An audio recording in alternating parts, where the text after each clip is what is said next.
Hello and welcome to the Gamers Tavern. This is a very special episode brought to you by our Kickstarter backers. Thank you very much for supporting the show. Ross and I are actually the guests on this episode as Chris Avellone takes over the show to talk about a project that is near and dear to his heart, Fallout. Now, a little bit of background to this episode. Back before Bethesda got the rights to Fallout, Black Isle Studios had a different Fallout 3 in mind with the development codename Van Buren. Designed by Chris Avellone and Josh Iyer, this game has more in common with Fallout 1 and 2 than what we eventually got in Fallout 3. The budget was pretty small for this ambitious game, so they had to cut corners during testing to make sure the mechanics were solid. Chris came up with the idea of creating a pen and paper role-playing game to kick the tires, as it were. And that unpublished, never-before-seen role-playing game is the topic of discussion for tonight. But before we jump in, I've got a couple of announcements to make. Ross, Lauren, and I will be at Comicpalooza in Houston, Texas. You know how everything's bigger in Texas? I dare you to go to their guest list at comicpalooza.com and not be impressed. You won't see this many celebrity guests at a convention outside San Diego.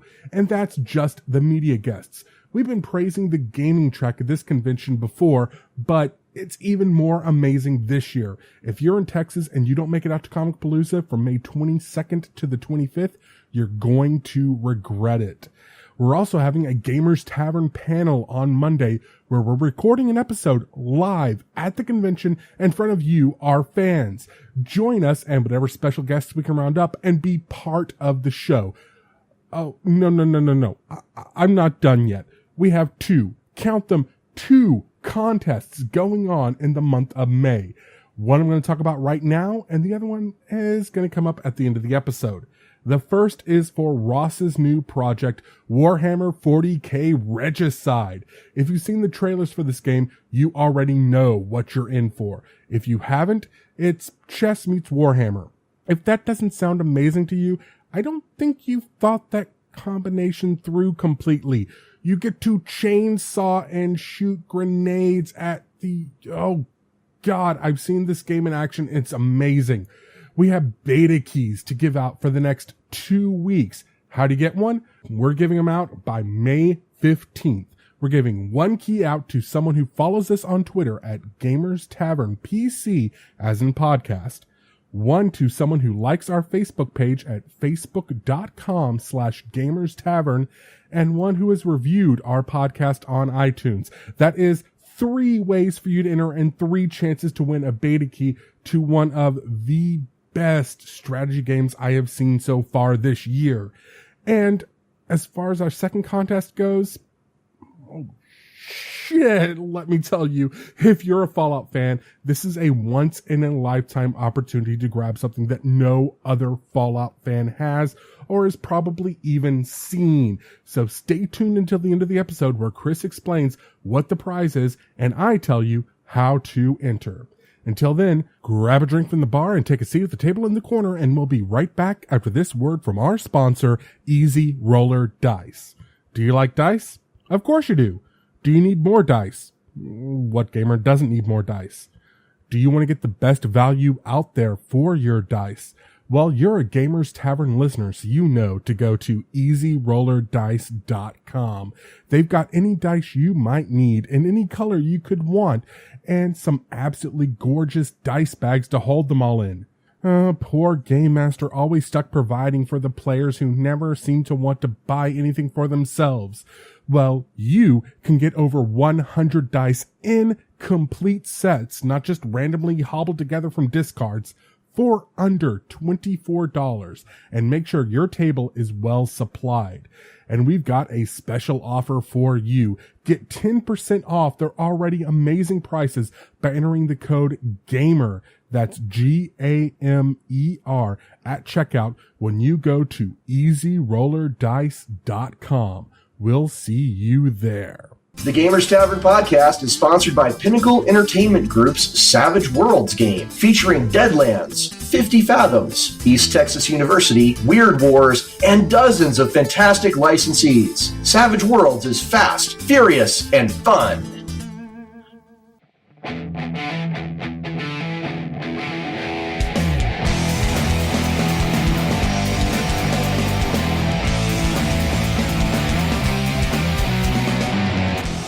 Hello, welcome to a very special episode of Gamers Tavern. I am Chris Avellone, and through the generosity of Kickstarter and all of those who supported Gamers Tavern, I am permitted to host a show about a topic that is near and dear to my heart, which is discussing the Fallout pen and paper game that we had back at Interplay when we were trying to develop systems and mechanics for the Van Buren project, which was Interplay's attempt to do Fallout 3. And that is our subject. And I'm Chris Avellone, because I don't think I introduced myself because I'm classy like that. And I'm here with fellow co-hosts who may introduce themselves. Ross, do you want to go first? I'm your second host tonight, Ross Watson. Woo, yay! Welcome, Ross, yay! On this very special episode, not really like a very special episode of Blossom, but still a very special episode of Gamers Tavern. Oh no, we may all learn a valuable lesson by the end of the things about not doing a crash diet. And who are you? In disembodied voice? I am Daryl Mott Jr. Daryl, welcome. Thank you very much. So I got to ask, Chris, Ross, when we're recording this, are you in fact holding a baseball bat the wrong way? I am not. Okay. And for those unfamiliar with the joke, I had the pleasure of doing a cameo with Tim Kaine, who's sort of the grandfather of the Fallout franchise, him and Leonard Biarski and Jason Anderson. So we got invited, me and Tim, to do these sort of extra scenes for Nuka Break! And in the cameo, I had the pleasure of holding a baseball bat upside down, which was kind of my visual physical joke. And I'm like, all right, I'll go with it. It's fun. It was kind of your business, and yes, it was. It can't have done very much damage. Like, baseball bats are actually pretty cool, but not when you hold them the wrong way. Man, was that awkward. I kept trying to revert back to normal just by instinct, and they're like, no. Stay with the joke. Stay with the joke, or we will beat you with the bat. I'm like, no, please. They're like, you're miles out in the desert, buddy. No one's ever going. Although the shooting for Nuka Break was pretty awesome, because they actually took us to this abandoned mining town, I think outside of Indio. Like, we drove for like an hour, which was pretty scary in itself. And then we got to this totally ruined town where I think 4 houses were still intact and the rest of them were all gutted. And I'm like, oh my God, we really are in Fallout. This is pretty terrifying and awesome at the same time. And they led us to this garage where they had set up all the props they had made of all the Fallout weaponry. And we got to trap plasma rifles, different pistols. We got to hold the Nuka Breaker, all of the weapons that you saw in Fallout, which are spread out on the floor of the garage, like this big candy store. Oh, that's badass. Oh my God, it was so cool. So we just sat there and pretended to aim at various structures and then pretended to watch them blow up, and basically designer imagination stuff.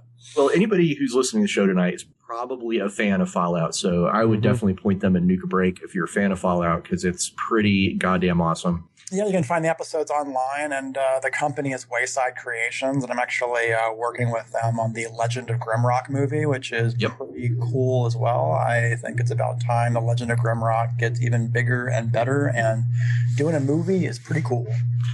So, yeah, and we're here tonight to talk about this PNP, our role-playing game for Fallout. Now, this was, in fact, included in one of the game boxes, wasn't it? Basically, as an extra?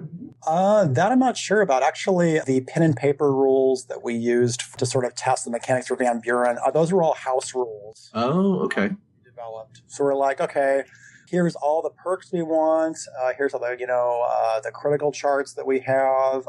Here's how all the different skills are going to work. Here's the new things that we're going to try out. And basically the premise for Van Buren is we wanted to try and do a 4th sort of archetype for the Vault Boy. Because usually in Fallout, the way it works is you have sort of the combat boy, you have the stealth boy, and then you have the smooth diplomat.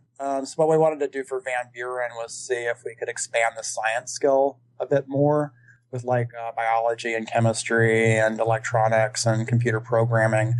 and find ways to make quest solutions if you're just a super smart guy. And the reason we did that was because, I don't know if you guys have ever read a book called Lucifer's Hammer.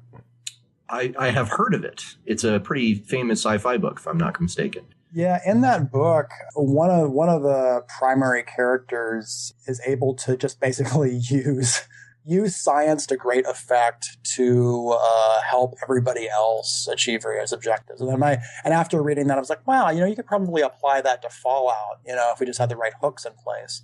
So part of the purpose of for Van Buren was we wanted to make sure that sort of smart and super science characters had cool things to do and ways to advance the game. We actually devoted some locations solely to science characters too. And then the other thing we wanted to do was we wanted to introduce ghouls and super mutants as playable races, and we wanted to test out all the mechanics for them and give them like different traits and perks, or that was part of the testing process that we wanted to use for the pen and paper game. Well, I have two questions really quick. First of all, Daryl, are you a Fallout fan? Have you played a lot of Fallout? I played the original Fallout way back when, and I didn't get very far. I sucked. But did you get killed by cockroaches? Sorry, go ahead, Chris. Many times. Actually, the opening monsters in Fallout 1 are unfortunately rats. Oh, the rats. That's right. I think in Fallout 3, that's when they become the cockroaches, and that's just disgusting. The rat roaches. Oh, some sort of giant vermin just kept slaughtering me every time I left the starting town. I don't like there are a lot of rats between the vault door and the exit. There's a lot. And they get hungry. They've been waiting for you. I always like to imagine that the rad roaches actually can speak to each other and have a whole culture based entirely on 1990s slang. We're the rad roaches. I would play that game. But I did have a chance to watch Fallout 3 getting played whenever the roommate I was living with, he played all the way through Fallout 3 and all the way through New Vegas, sitting in my living room while I just sat reading FARC and watching him play. So I didn't get to experience it myself, but I got to watch. The second question I have really quick is just for the listeners. Can we maybe define a little bit of who or what Van Buren is? So Van Buren was Interplay's attempt to do Fallout 3 internally.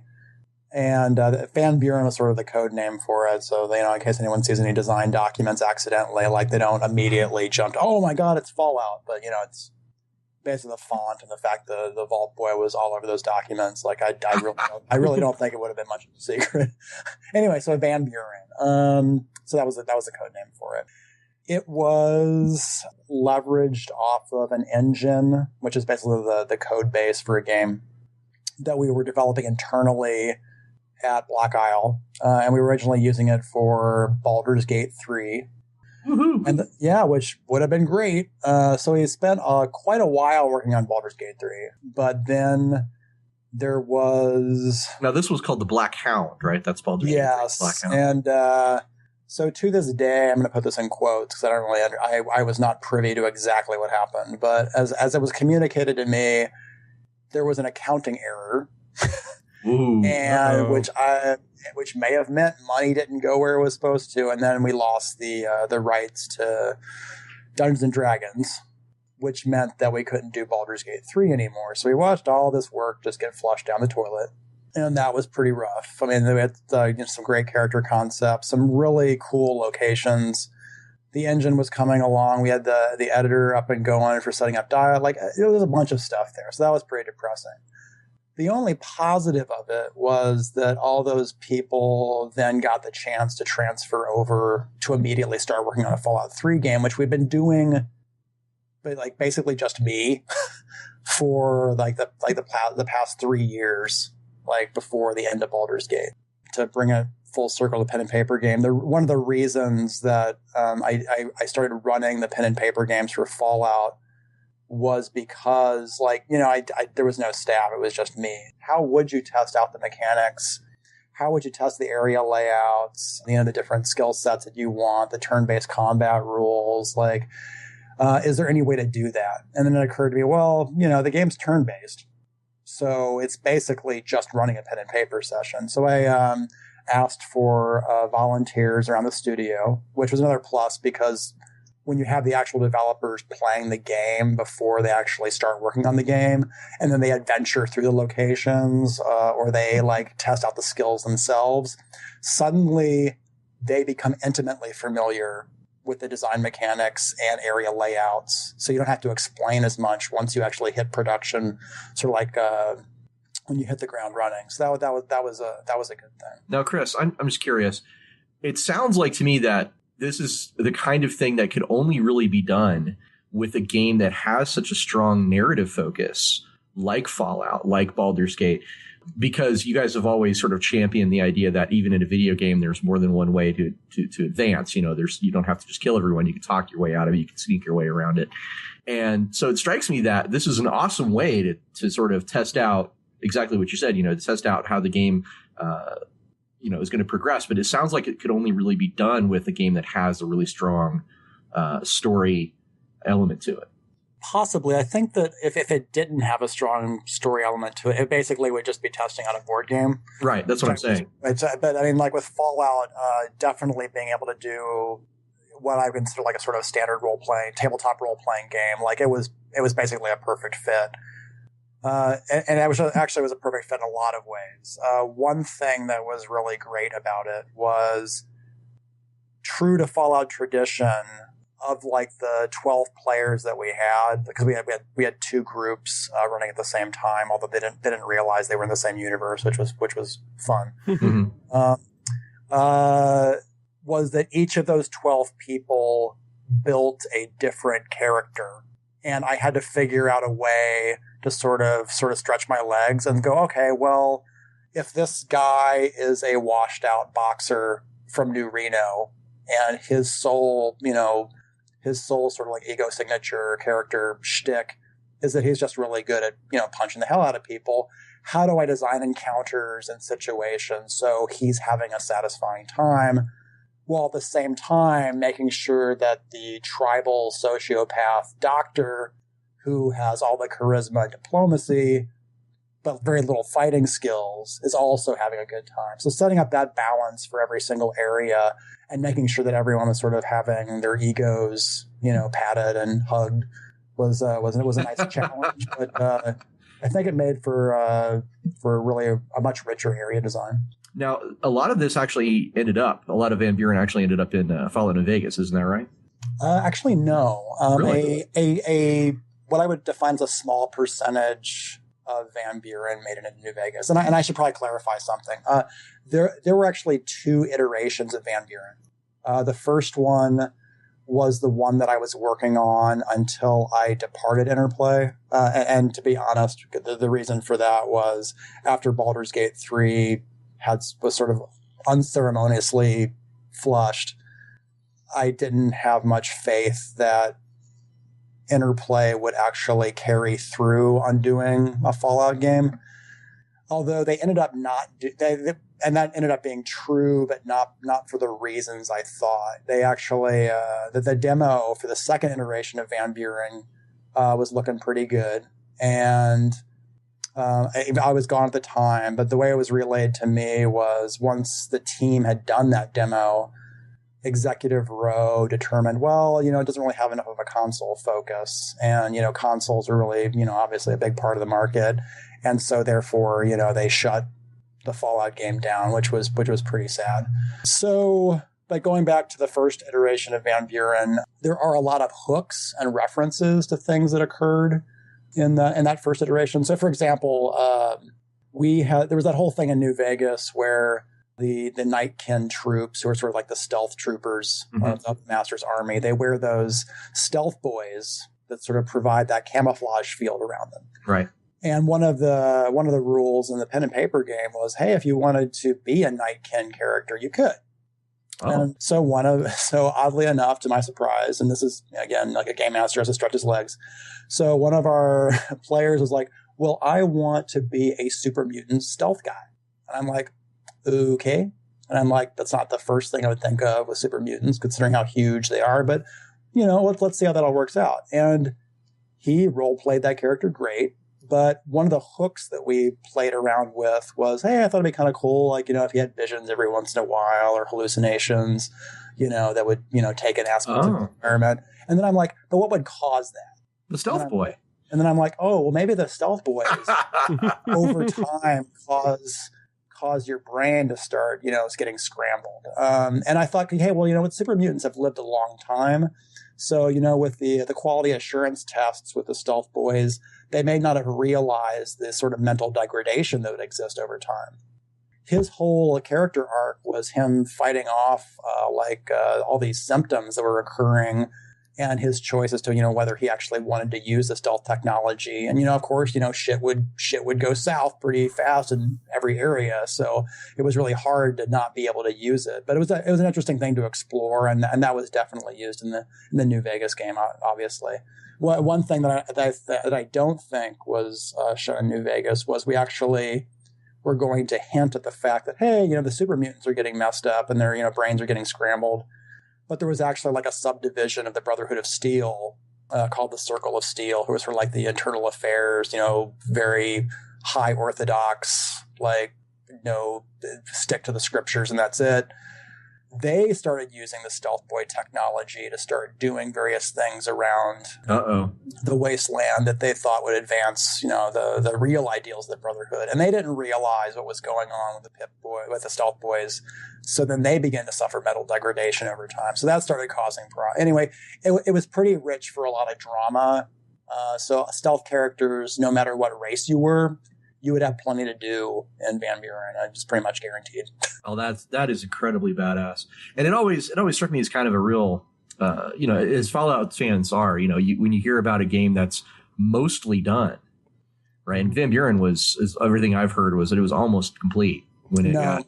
Oh, really? Oh, okay. No, it wasn't. It was, as I understand it, it was largely sort of like a vertical slice demo. There was a lot of design documentation for it. Oh, okay. I think a great deal of it's actually been leaked out on the web. Although I will say that the Denver design documents, a good chunk of the Denver design was actually from the pen and paper game. And I think the designer Sean Reynolds helped complete that stuff, but the overall a good chunk of Denver was part of the original design that I'd set up when doing the pen and paper game. That's awesome. So you go from D&D, not only from Baldur's Gate, but through just the generation of what a role-playing game is, to Fallout, to a AAA console release, which is New Vegas. I think it's really interesting how you can trace that path, Yeah, I think it's because of we had so many members of Black Isle at Obsidian that it seemed a good fit with Bethesda to do New Vegas, and obviously we had all those old design thoughts and cool stuff left over from Van Buren, and while we didn't use all of it, and some of it actually mutated between the two projects. Overall, there was still a rich amount of material. Some of the big things that transferred over from the first iteration was the importance of Hoover Dam. Although in the first iteration of Van Buren, Hoover Dam was actually a community. What they would do is they'd build rafts out onto the Colorado River, and then they would brace them up against the actual dam structure and then sift through all the wreckage that would come floating down the Colorado and hope that there wasn't a flash flood or anything. A lot of the merchant intrigue that was in New Vegas was a big part of Van Buren, because the problem that the New California Republic had, which was sort of like the West Coast government that, whoa, hello. Well, hope that was my pacemaker. I am now going to die on this show. Wow. So the one of the problems that the New California Republic had was the merchants had gotten too powerful, so they were basically screwing over the actual government, and basically running it ragged. So the NCR really had no power. So Lieutenant Governor Dodge would occasionally ask the players. They came up here. He's like, "Hey, you know what? If you could weed out some of the merchant, influence, we might actually be able to make a difference here." But that was a big hamstring moment, because the merchants were basically the mafia. What else? I discussed the Nightkin stuff for the DLC content for New Vegas, Old World Blues, which is amazing. And if you at all love, again, I'm breaking in for the listeners, but if you at all love Fallout, oh my God, you have got to play Old World Blues. It is, in my opinion, the best single DLC expansion ever. Oh, thanks, Rob. That's very kind of you. It is so goddamn amazing. We were really surprised. We had like next to no resources working on it, and that's a reason a lot of the environments were using stuff just from Fallout 3 or stuff that been created for New Vegas, because we actually didn't really have an art budget to make a lot of new stuff. So we were like, hey, what can we shuffle around? And we're like, hey, we'll make crazy labs that, like, have fake towns and stuff like that. And then that just went crazy. And then we're like, hey, for an ambient theme, it'd be funny just to pursue comedy and pursue some wacky 1950s style science. Lobotomites. Yes. Trauma harnesses. Yep. The trauma harness was actually one of the examples of how we had no resources, strangely enough. So we're like, hey, we have a spacesuit, which is already built. And then strangely enough, for Dead Money, which was the first DLC we released, right. There was one prop where it was important that would be able to position the skeleton. Like there was one corpse you find like all the way at the end of the game, which we just couldn't get a skeleton to lie properly in a bed. We're like, God damn it, this sucks. So the riggers and the modelers of the studio are like, okay, well, we'll make a special skeleton that's basically like, a human being in the game, and then we can move it around however we want. So we did that. And then it occurred to me that, hey, we still have that skeleton, but we could put him inside a spacesuit and then call it something else. And I'm like, why would a dead body be inside a spacesuit? And I'm like, maybe it's a trauma harness, and the harness doesn't realize he's dead. That's the best part. Yeah. Well, what's funny is, Dead Money is incredibly scary. I love it. It's very atmospheric. I mean, it is like pretty much all atmosphere, which is, great. But honestly, the ghost people in Dead Money are not nearly as scary to me. Well, that's not true. They're still goddamn scary, but they're not quite as scary as lobotomites are. And the reason why is because the ghost people you can hear. Right? They're around. Lobotomites never say a word. Ever. You turn around and they're there, and you're like, oh my God. They are big creepers, Ross. Like they're like the equivalent of Facebook stalkers, but they're there in the flesh. Well, it would not surprise me to find out that you were laughing like what I'm talking about when I say Facebook stalkers. Yeah. Daryl, have you been stalked? No, but friends of mine have been. It wouldn't surprise me at all to learn that most people on Facebook are in fact lobotomites. You know what? That could be how they swallow the profile numbers. I'm sorry. Okay, we got off track. Based on the way my Facebook wall ends up, I wouldn't be surprised. But yeah, you were talking about. I'm sorry. You were talking about it in the DLC. You were hinting at some of the things in Van Buren, and I think I know where you're going. I think you're going to talk about Christine. It was one of the mutations that happened between Van Buren and her arrival in the DLCs. Originally, Christine was a sort of callback and sort of an homage to the companion Christine that was in Wasteland 1. And so what we wanted to do is like, okay, well, you know what? For some reason, like, she's one of my favorite companions that I ever remember growing up. So I'm like, okay, well, it'd be really cool to have her in Van Buren. Not to go on a weird tangent, but when we were examining like voice actors that we really, really wanted, for some reason, I just wanted to get like Janine Garofalo to do her voice. I have no idea why. We wanted to get her. We would have loved to have gotten George Papard if he'd been able to. That's so sad. That was so sad. Anyway, and then we actually wanted to get Bill Nye, the science guy, to be one of the voice actors in Van Buren too. So that would be amazing. Yeah, we just wanted to have fun with a voice acting cast. So that was part of it. You must have been in charge of voice acting when they did Torment, because all those voice actors you would have never thought would have come together in anything. And this is I'm starting to figure out where that came together from. Yeah, we totally lucked out with Torment's voice cast. So actually, and Fallout did way better. But what they did was they contracted, and I'm sorry, I cannot remember his name off the top of my head. Although his first name was Jamie. He was a voice director and coordinator at Disney, and that's no small claim to fame. But that meant that when he would talk to the actors, they would recognize his Disney position.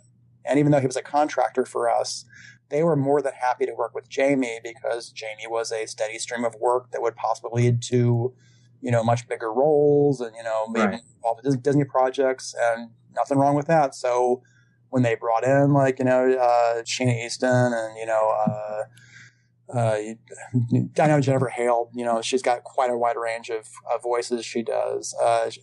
She was great. The fact we got, I cannot say his name properly, but Dan Castellan. Yeah, that guy. Yeah, the fact, we got I was trying to freak out when Homer Simpson walked in the studio. Yeah, just all that stuff. And the fact that we got, Skinner from, the X-Files, oh my God. It was really interesting because we sort of had to massage the Dakon role sort of out of him, but then once he hit it, he was amazing. I was like, wow. We didn't know that was going to work, and then he totally pulled it off. More total kudos to him. But anyway, but Fallout 1 had a much larger voice cast, and they had some really great talent on that as well. And I think that where Interplay was at the time, they had the ability to actually hire actors like that, and also voice directors like Jamie. So that worked out pretty well. I don't know if Van Buren would have had the same opportunities, but I will say that when working with Bethesda, you definitely had those opportunities because one of the nice things that our producer at Bethesda, Jason Bergman, did was he actually took sort of the big budget they would normally reserve for high profile people like Liam Neeson, for example. What he suggested was, hey, we could actually take that amount and sort of divvy it up amongst a wider range of actually, of equally, not necessarily as well known, but hey, we can get Felicia Day in here, we can get Danny Trejo, and that's an addition to the other signpost characters they had. But it really worked out really well, and I was pretty happy. I'm going to say this: Danny Trejo is the best Bane voice I've ever heard. Yeah, he's got it. Yeah, for Young Justice, he was Bane. Oh my God, man! When Young Justice got canceled, I loved that show so much. I thought they were doing so many things right. Oh, yeah, but he was doing a great job for that. That's right. Well, one day Chris and I are going to work together on a superhero video game, and it's going to be amazing. It's going to be amazing, people. You know what? And my love for superhero gaming was born from pen and paper gaming too. And all my friends that I grew up with, they would absolutely support a game like that. Let's kickstart it. Okay. We could just do it. Speaking of Kickstarter, I really want to take a moment just really quick and thank everybody for backing us to get to the point where we reached our stretch goal. And that's why Chris is actually running the show today. Mm-hmm. We reached an amazing stretch goal, which we couldn't have done without all of our great listeners, all of our great fans. And frankly, Chris has just been extremely generous by not only sort of, pimping us on his Facebook feed from time to time, but by being a guest. This is his second time joining us on the show. The first time he was a guest, this time he's actually taking it over. But I feel a little bit bad because I just wanted to come back anyway. but then to see Gamers Tavern get even more support and get even more people interested in it, I thought was a pretty damn cool thing. So it's it all worked out pretty well, and and it's interesting. I don't think I would have thought to talk about Van Buren unless I'd had the opportunity to actually host the show, and I'd absolutely love to talk about it because I don't think I've ever actually gone in depth as to what the pen and paper situation was and how it translated into New Vegas. And because the only pen and paper Fallout I'd ever heard of was the D20 one that came out after the game. I think it was before Fallout 3. It was during the OGL era. It was based on Fallout 1 and 2, I think. It's weird because I had this weird recollection that there was a PNP set that was released along with one of the games, like Fallout 2 or Fallout Tactics, but I couldn't. No, actually, with Fallout Tactics, they released sort of like a tactical game with it, and then I believe one of the designers, Chris Taylor, who I think actually is still working at Interplay. He's a really talented designer, not only of computer games, but he also does board games, right, as well. So He likes to stretch his legs and do projects like that. So I wouldn't be surprised if he was sort of the brainchild behind that Fallout Tactics pen and paper, because it actually had like little counters like you could cut out too, right? And like he actually even included like game pieces in with it too, which is pretty cool.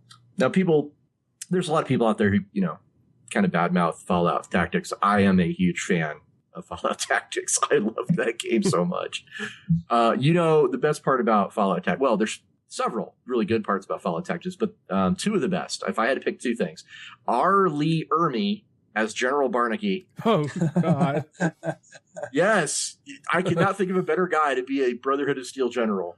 And then secondly was you can, through a random encounter, actually recruit the Pip-Boy and run around in the game with this crazy bobblehead looking dude shooting guns at Reavers and super mutants. It is amazing. I always went out and got Pip-Boy in my squad, and I must have played that game like 10 times. The Pip-Boy, not necessarily the Vault Boy, but the Pip-Boy the players were wearing in Van Buren also was going to be slightly different. Okay. So one thing that we wanted to do for science characters was they would have the ability to sort of assemble programs they'd stolen from robot memory cores. Ooh. They could reassemble them on their Pip-Boy with like the right computer science skill to sort of create new AI routines that they could sort of download into other robots and then have them fight by their lead. You have your like own little like robot army and your robot pets, which we thought would be pretty cool. And we were playing around with the idea that when you start the game, your Pip-Boy's functions aren't all unlocked, and it's got like backdoors to stuff and certain things that would get triggered by your environment. Like, for example, early on in the start of Van Buren, all the characters are trapped in what seems to be a military prison, because actually everyone in the game is either an actual criminal who's been sentenced, or they were wrongly accused by the New California Republic. So you have the choice at the start of the game to choose a variety of traits. They're like, hey, I'm a murderer. Oh, look at me, I'm a gun runner. And NCR just locked me up and threw away the key, but here's all the skill bonuses I got out of it. And then sometimes you can actually be like wrongly accused, and you don't actually have to choose a crime if you don't want to. So this is like the background. This is what you did before you started adventuring. Yes. So that was a way of like adding like sort of your backstory into the starting location of the game. But anyway, so like and when you first have the chance to escape this prison facility, one of the causes of it is basically there's the equivalent of a Fallout fire alarm. But when that happens, and this emergency situation detected, your Pip-Boy picks up on that. And then suddenly new programs and new routines become available to you that weren't available before. So what we thought would be kind of cool is when the player triggers certain actions or events in the environment, or even just explores a dungeon and finds a cool area, or like, a bank vault or whatever, the Pip-Boy would suddenly get new powers just by you exploring the environment. So like emergency evacuation procedures may not sound very exciting, but when you combine that with affect the pathing routine of these robots, but instead of running away from the fire, they all go towards it and sit there until they all burn to death. That suddenly ends up on a lot of cool possibilities. And so the Pip-Boy was kind of like another way for you as the GM to kind of give information and give options to the players on a sort of spontaneous level. It could just be, it was based on like where they were and what was the surroundings. Right. There's so many times I've wanted to do that as a GM and just say, okay, so you guys know this thing. But the Pip-Boy was a great way, like it's a pretext. It's like, I'm giving you this information, but it's in the context of the game. It makes sense. It's part of the immersion in the world. It's a really smart idea. Yeah, and it actually went even a few steps farther than that. So first off, obviously you could assemble these computer programs. You could unlock new interface options where like, hey, now suddenly I can read where all the other Pip-Boys are in the immediate environment, which becomes important because everybody in the prison for some strange reason is wearing a Pip-Boy. And it suddenly becomes very important over the course of the game to track down where all these guys are. So if you can unlock that functionality of the Pip-Boy, that's fucking awesome. And it's basically Battle Royale, but they can't sense you. You can sense them, which is pretty nice. Now so the game starts in a prison? Yeah, but you sure this isn't a Bethesda game? You know what? maybe we always knew. Like, and you know, the thing is, like, you could do things like improve the radio, or like I mentioned the program compiler before.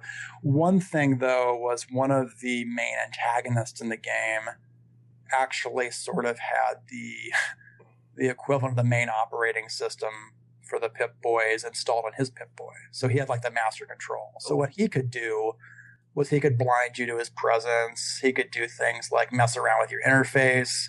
He could do a lot of horrible things because he was kind of like, you know, the level 65, you know, science guy that you wanted to take down. Would this be Bill Nye's guy? No, this would be someone different. Actually, Bill Nye was intended for the Boulder Dome in Van Buren, which eventually became the dome that was in Old World Blues. But the Boulder Dome in Van Buren was strangely enough a lot more sinister, and it was sort of like the precursor to what would have happened to all the people that were still there. The idea was the super smart guy had convinced these very promising, smart individuals from NCR to actually come out to the Boulder Dome where they could be safe from all the fighting going on back west. But what he really wanted to do was, if they didn't prove exactly useful, then he would just harvest the brains, and then he would make those, you know, basically the think tank, but not quite as comical. But they would still be useful from a science perspective to carry out his wishes, but he wouldn't have to worry about their bodies objecting anymore. So, yeah, it was pretty creepy. All right, so this bad guy, he had the master Pip-Boy, basically. Yes, and what he would do is he again, like he could do things like blind your Pip-Boy, reprogram it, give it different quest objectives, and we actually tried to incorporate that into Dead Money, right? Because initially, what I wanted to do was all the quest objectives you were getting in Dead Money would actually come from the main antagonist in that, where Elijah would just send you a quest objective like, hey, go here. And then it would be written in his text rather than sort of like the default interface text. Right. And that was given a big no. It could have pulled it off, but messing with a Pip-Boy, I think, was deemed unacceptable. But we thought that would be kind of cool. Well, you know, starting me out with no weapons, no armor, fighting hand-to-hand against a bunch of unkillable guys in gas masks, that's totally cool, but you can't mess with my Pip-Boy. Yeah, it was super survival mode. I'm not gonna I had like a 38 special, man. But yeah, no, I'm joking. But I do love Dead Money. So, but this is all from the pen and paper is kind of where these ideas came from. Then. Yep, that's awesome. And the nice thing too was that the players would actually provide cool hooks, you know, just with their character presence or things they wanted to try and do that added a lot more life to an area. I mean, sometimes there would be instances where they'd go into an area, do something completely unexpected and cool. And then, you know, as a GM, all I do is I'm like, okay, well, I wouldn't have expected that. And that's a really good quest option. I hadn't thought of that. I just write it down, then added the design doc for that area. So when we hit production, that would be one of the options you could do. It was much cooler than whatever original premise I had. They really should have had this approach on Mass Effect 3. Just role-played the whole thing. Actually, you know, I think BioWare actually has a process where they actually write out the story first before they hit production, which is kind of a rare thing and kind of nice. I'm kind of envious of it. Well, what I hear is that process broke down a little on a third game. But anyway, so I want to ask you about this idea. You showed us some pictures when you were getting ready for this episode. You showed us pictures of character binders. Now tell us what are these and how did they come about? I realized that everyone would probably want to have a rule book, obviously, of the house rules that broke down like sort of like all the sort of very specific things this game of Fallout would have. And what it would do is it would list all like for example, the crafting things you discovered, like, you know, what your science skill gave you, you know, what new like hand-to-hand combat moves you would unlock from unarmed at a certain level. And it would, you know, give all the list, like all the new perks and traits, as well as the Fallout 1 and Fallout 2 Foundation ones. But also, what it would do is it would keep a world map for the player. So basically, it was like a big Pip-Boy. That's what I was just thinking. It's like it's sort of a physical representation of what your Pip-Boy has. Yeah. So, for example, like one of the characters in one of the groups was he was basically playing a science boy. And he actually had the biology skill, along with a little bit of outdoorsman, I believe. And then what he could do is that once they encountered a creature, he could get a much more detailed listing of what makes that creature tick, ecologically wise. And then, like, he could set, better traps, like, you do more damage to it, extract the venom, help make antidotes for that stuff. And then I would make sure all that stuff was available to him in the binder, so he could reference it whenever he wanted to. And, like, whenever, like, a new faction was mentioned, like, suddenly they get a new handout that's like, hey, Caesar's Legion is like this. And here's basically what you guys know from a general knowledge perspective. And the Van Buren Caesar's Legion was a lot different than the one in New Vegas. The one Kaisar's Legion. Kaisar, thank you. Yes. Yeah, and in Van Buren, they totally would have mangled the pronunciation. Yeah, but basically, the Caesar's Legion and the first Van Buren, when the players had gotten locked up, like, they were just like this, cruddy band of slavers and drunks, and no one really cared. And CR had a field day shooting them like, fish in a barrel at Hoover Dam. But then, like, as at two, Chris. Yeah, that's what I feel like every day. But then, like, as the years went on, while everyone was locked up, like, Caesar's Legion started getting bigger and bigger because suddenly there was a ever growing, increasing market for slaves for some reason. Certainly wouldn't have anything to do with super mutants wanting to rise again, but they need human stock to make new super mutants. So Caesar's Legion would feed the super mutants and desperately attempt to make these quotas every quarter. So basically, they were like a tiny corporation. But they all had, but basically they were slavers. They used a lot of, sign shields and like crude weapons and whatnot. But they were really very business-like in their speak. Like, they always talk about orders and profits, and man count and how many resources we have for this, which made it really weird to interact with them because on one hand they're rounding up tribals and gunning them down. But then on the other hand, they're like, well, how do we do the infrastructure for this where we can actually move this many units to this location? We need to maximize the profit and leverage the paradigm. If you know as many account executives as I do, that would not surprise you that much. Yeah, and one thing I wanted to do for that is when he actually met the mangled pronunciation Caesar in Van Buren, he's actually a pretty pragmatic guy. He's like, I know this is not a sustainable economy. And what's worse is I don't think I've properly trained or have the right sort of person to succeed me if, I die, in which case everything I've built here kind of falls apart. So if you're a male character, he will take you under his wing if you prove yourself. And then suddenly you have a chance to take over Caesar's Legion and then suddenly make new corporate policy and then use that as an advantage over the course of the game and the end game. And then female characters also had a different branch where they could sort of contact these sort of like seeming medicinal healers in every village that sort of form their own network. And it turned out that their network of healers, they were called like the Daughters of Hecate, they were basically spies and infiltrators for every single community that they latched onto. The community would want them because they would provide all the cures, like basically they would be the town doctor.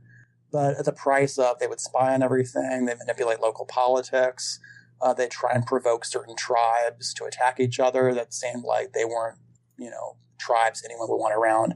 And then once female characters became aware of that organization, they would again have the choice to join that organization and take it over, and then they could use that intelligence network to start manipulating other communities, to the player's benefit over the course of the game, which I thought would be pretty fun. So these binders are pretty awesome. And it says here in the notes that you had these really interesting cards that you would give out. Yeah, actually, so some of the house rules were the following. One was every character could have theme music. Ooh, how did that work? Once per session, you could play your Fallout song. And when you did that, you got plus 50% to any skill check you were doing. And usually people would do that solely to maximize their crit chance, which makes perfect sense. We actually had 2 snipers, one in each group. Now, this would be representing them like turning on the Pip-Boy and playing the song, or? No, it was just like a moment in a movie where basically music swells and you're like, oh, this is his moment. Like, it was basically a mechanic that said, here's the moment where your character shines. That's awesome. Now, like, I remember doing this in Star Wars, the old D6 Star Wars. Whenever anybody spent a force point, it was mandatory. You had to, if you could play the theme song, you'd play the theme song. If you couldn't, you'd hum it.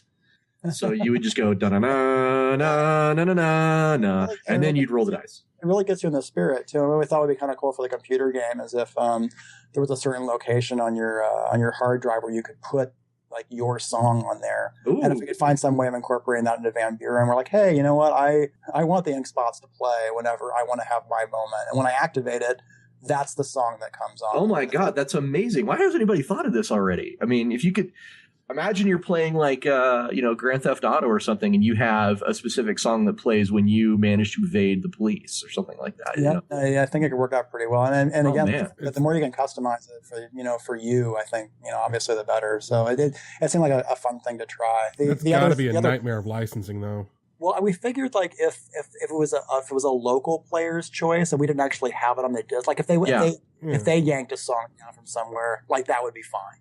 I guess. Maybe I was being very naive from a game design perspective, but it seemed like a cool thing to try. So the cards. So we had 3 different types of cards that we gave to people who were playing the game. And they were supposed to simulate the fact that you could only use first aid and doctor a certain number of times a day. So the doctor in the first party, he might have 5 doctor cards, and 5 first aid cards.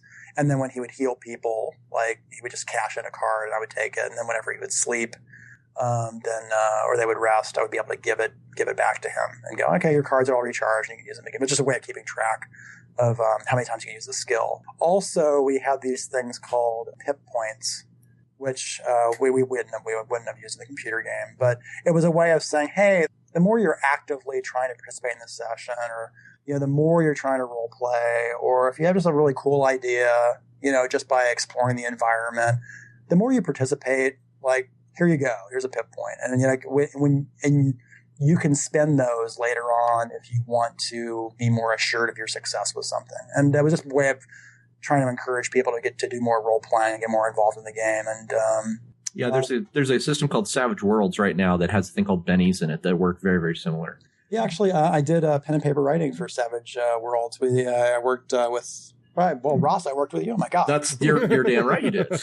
You and George Zeitz actually worked together on a product for us called Sand and Stone.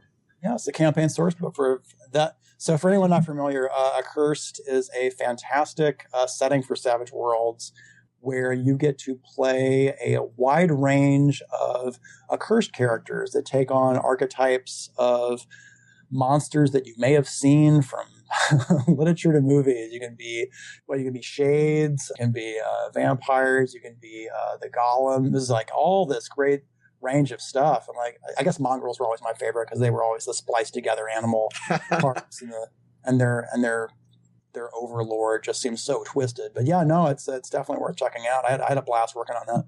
Thank you, Chris. Yeah, and it was awesome having you guys work on it. So yes, you have actually written for Savage Worlds, and yeah, the idea that's in-game economy is what we're talking about. These pip points is very similar to things that's actually been evolving in the last, I want to say 20 years of role-playing game design. Daryl, is that about right? How long this kind of idea has been around?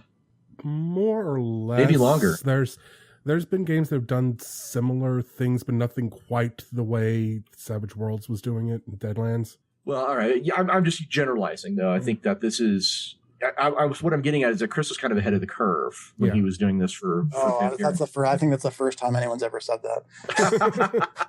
I always feel like I'm lagging behind, out of breath. Well, what's funny is the idea of an in-game economy goes back to a game. What, at least in my research, I traced it back to a game called Super Babes, which is for the FemForce setting. Which in that game they had the very unfortunate moniker of bimbo points, but they were essentially a in-game economy that you could spend in-game resource to spend on things to do better. And they've kind of evolved from there. So pip points are really cool, and they make me think that they had something to do with Pip Boy, like I like when you level up in Fallout, because your little Pip Boys, that's the interface you use when you level up. Yeah, we had cards for obviously for the skill usage, and then for participation, and then we actually also, one of the things the binders stored was I actually made sheets for every single inventory item. Wow! So whenever you found something, you got the sheet. And things like, hey, well, I found the nail gun. Well, that's just great. Or I found the crappy toolkit. It would literally just be called, like literally on the sheet, it would be like crappy toolkit. And like some of its stats would just simply be crappy. Like it was a lot of fun to write those. If I can ever share some of those or find them, I would love to do that.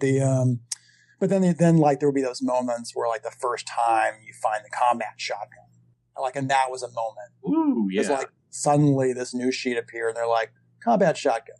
Nothing crappy about it. Here's the cool stuff that it does. And I'm like, oh my God, how many shells do I have? I want to start firing this thing immediately. Yeah. And then you can find out a whole bunch of cool stuff. Like you find like, police, riot vests or like riot helmets or like construction gear from the Denver scavengers. They even had like bomb disposal suits you could get, plenty of explosives, like all the powder gangs that were in New Vegas. Yeah. That was actually part of the first Van Buren. Well, what would happen was the New California Republic was trying to sort of domesticate criminals by getting them to work on the railroads.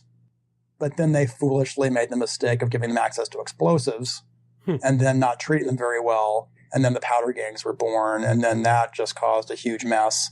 So one of the camps that you find in Denver is actually sort of this displaced powder gang that's still trying to carry on scavenging operations. Because, if you have a city the size of Denver, that's basically been washed with radiation, there's a lot of like glass and iron and all sorts of resources you can take away from it, provided you have someone to work that location and kind of mine it. So like the Denver scavengers were like holed up on the top stories of these skyscrapers. So what they would do is like descend down into the Denver depths and like, mine it for the glass or, tire rubber or like cabling or copper wire. And then they would accumulate that. And then you could become part of that sort of infrastructure and be a merchant dealing that as well.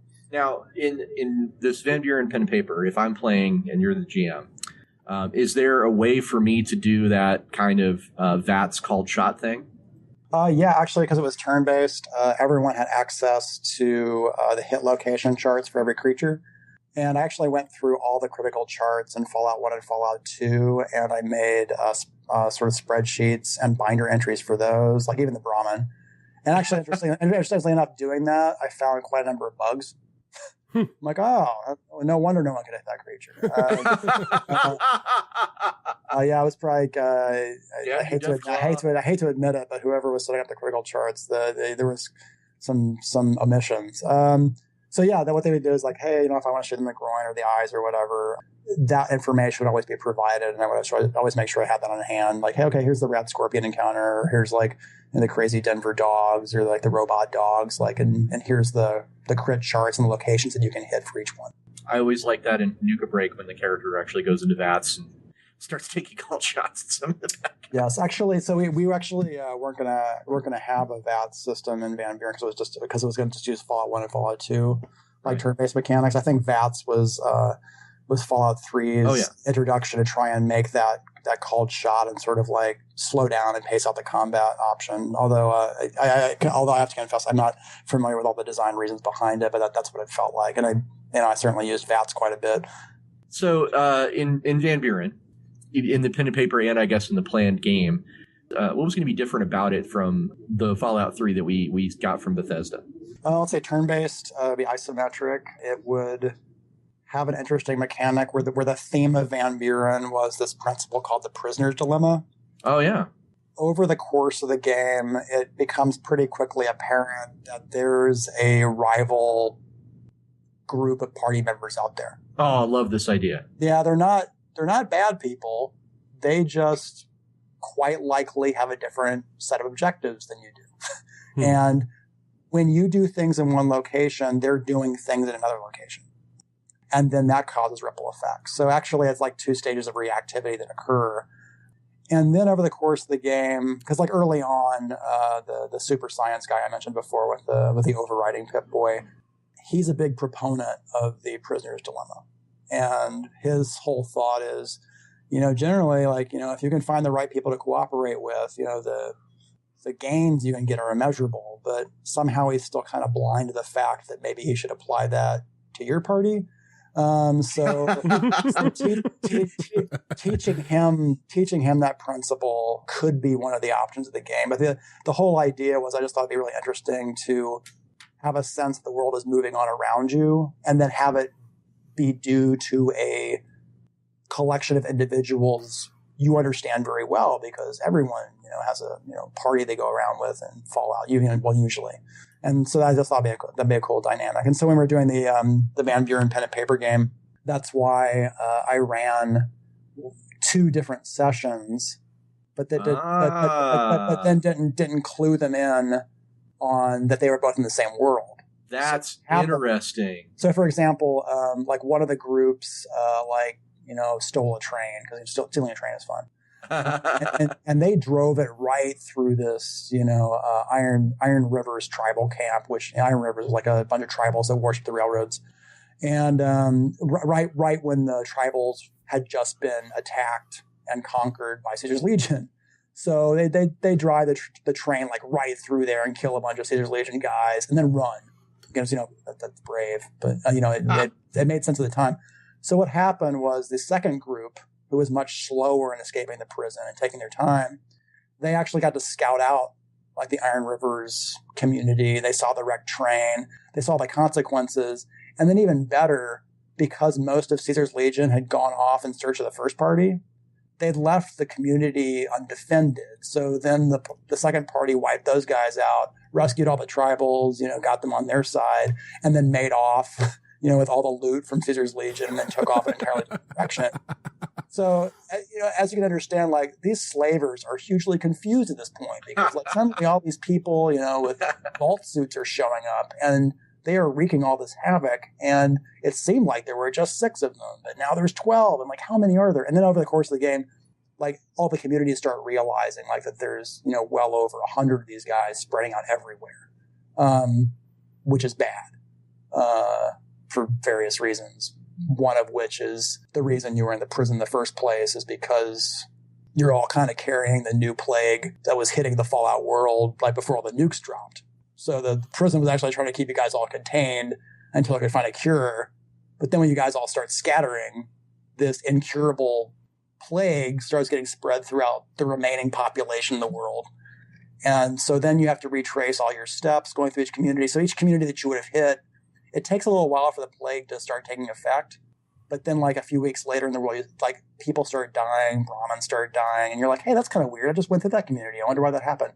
Oh, so it's getting you to retrace your steps. You're backtracking and seeing the changes that have occurred. Yep, and sometimes it can be pretty bad. That's awesome. Yeah, so I thought it'd be an interesting mechanic to try and play around with. Like you're not trying to be the bad guy, but you have to fix this problem that's occurring, and it's it has the chance to wipe out like any future hope of any civilization whatsoever. We're going to take a quick break so I can tell you a little bit about Audible.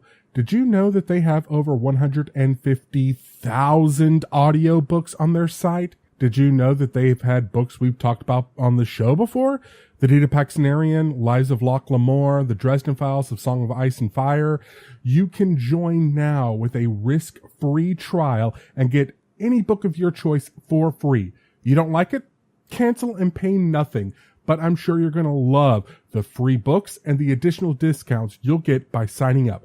Just go to audibletrial.com/gamerstavern and support the show as you act like a kid in a candy shop going through all these amazing books. If you have time to listen to the podcast, you have time to catch up on your favorite books at audibletrial.com/gamerstavern. Welcome back to Gamers Tavern, where we're discussing the Fallout pen and paper version of Van Buren, which is Interplay's first attempt to do their own version of Fallout 3, which didn't pan out, but a wealth of experiences were raised from it that went on into the Fallout future, especially in Fallout New Vegas, possibly only in Fallout New Vegas. And when we last left, you were talking about this new plague that we were spreading that was... Yeah. That's why we were going back to see things that had changed from the areas we had adventured through in the earlier stages.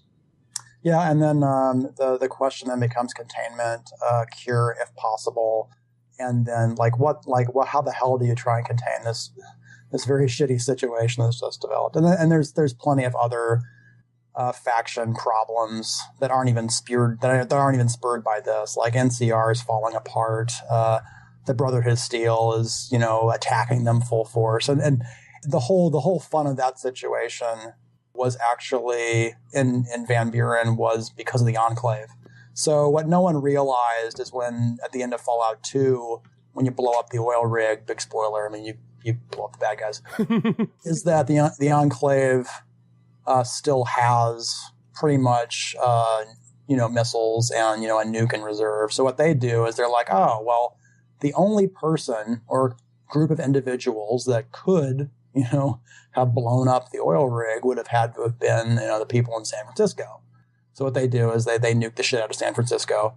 And they kill all the the Scientologists there or whatever the hubologists. Oh my god, that was so bad. Yeah. Did you say they killed all the Scientologists? Let's pick up on that one and they kill all and give the right name because the hubologists. I don't want to get on their bad side. No, and that was exactly our issue. Anyway, so I'll just to retake. So the Enclave was like, well, the only group of people that could have caused that oil rig to blow up and attack us would have been the hubologists that were in San Francisco. So they proceed to drop a nuclear warhead on San Francisco and wipe it out. Everyone misinterprets it because no one really knows. No one really knows what the Enclave is.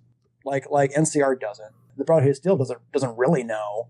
NCR promptly blames Brotherhood of Steel. And the Brotherhood of Steel is convinced the NCR had something to do with it. So they start tearing into each other, like ruthlessly. And NCR has a lot more troops. But, of course, Brotherhood of Steel has power armor stumbling all around. And so that conflict gets pretty brutal until... so one of the companions you get in Van Buren was actually one of the Brotherhood of Steel elders. He was actually the precursor to Elijah in Dead Money, but he wasn't a dick. He was actually a pretty nice guy, except for one thing that he does is he realizes that, the fighting has to stop.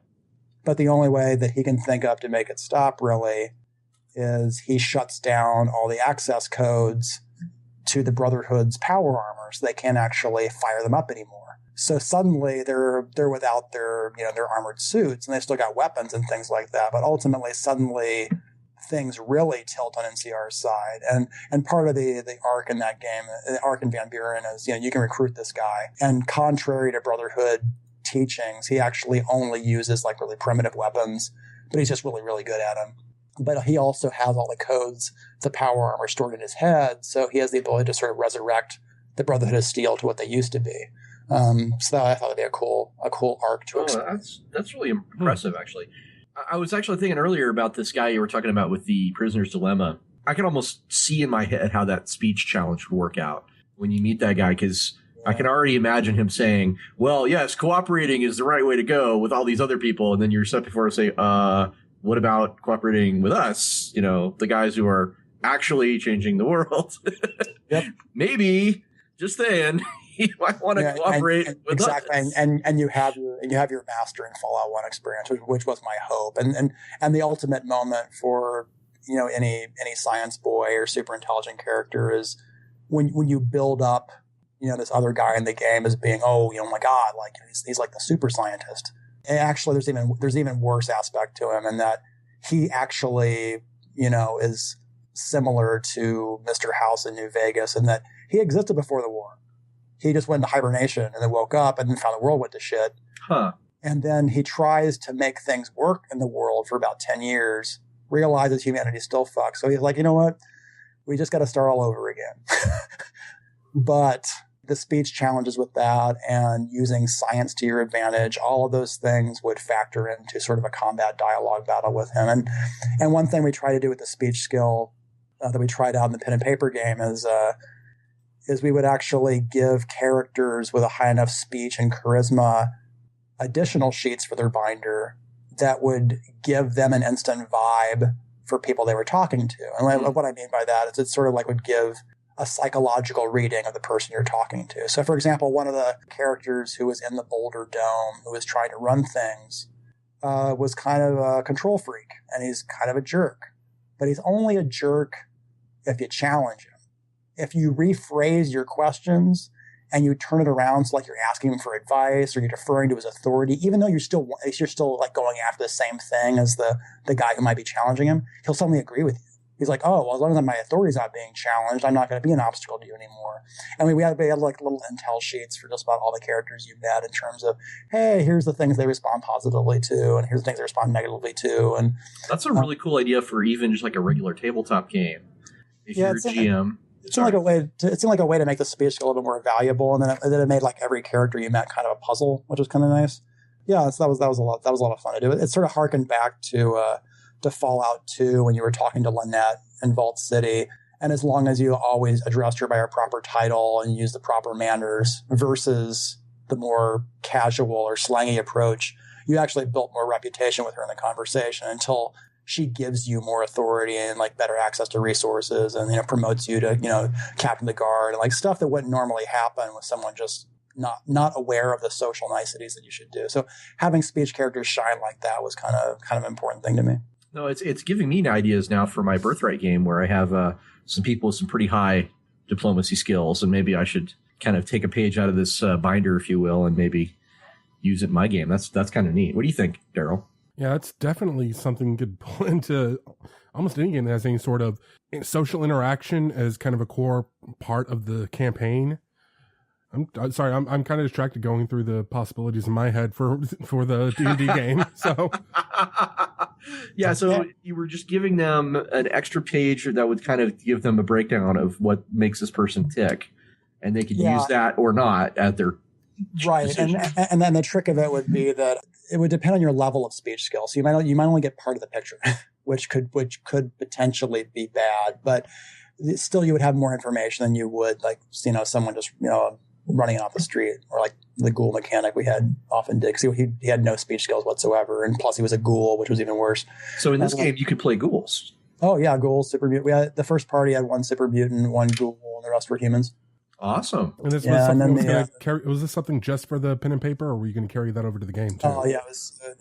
We were going to do it in Van Buren too. It's, since Van Buren didn't happen, but we wanted to see if those races we could do cool things with them, and ghouls had a lot of cool powers, like.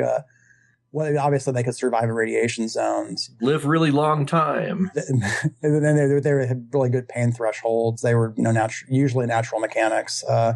One thing they had to watch out for, though, was they had to worry about going feral, or they had to worry about getting too much radiation and turning into one of the glowing ones that were like a threat one. But you could do that. Like that was one of your traits, and you could actually turn yourself into a glowing one, and you could like tear into enemies like that, which was kind of cool. And then the ghouls, just like the super mutants did, had their own sort of racial injustice going on in Van Buren. But for once, the ghouls actually went on the offensive, and they sort of got all the ghouls that were in Gecko and Fallout 2 and Van Buren. They get united under one leader who's actually strangely militaristic and quite a good tactician. And he's just a bad guy, but he's able to marshal all the ghouls, like free them all from, supplying power to NCR and Vault City and all that shit, and basically start trying to carve out a nation for just them.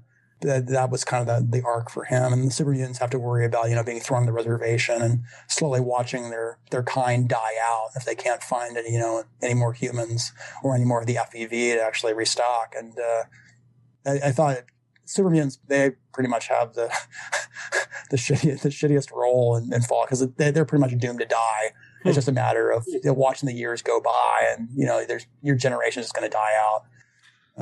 Well, I don't know, man. Just for the listeners, being a glowing one, right, which is where you literally glow with radiation, you are putting off so many rads that it's unhealthy for anyone to be near you ever.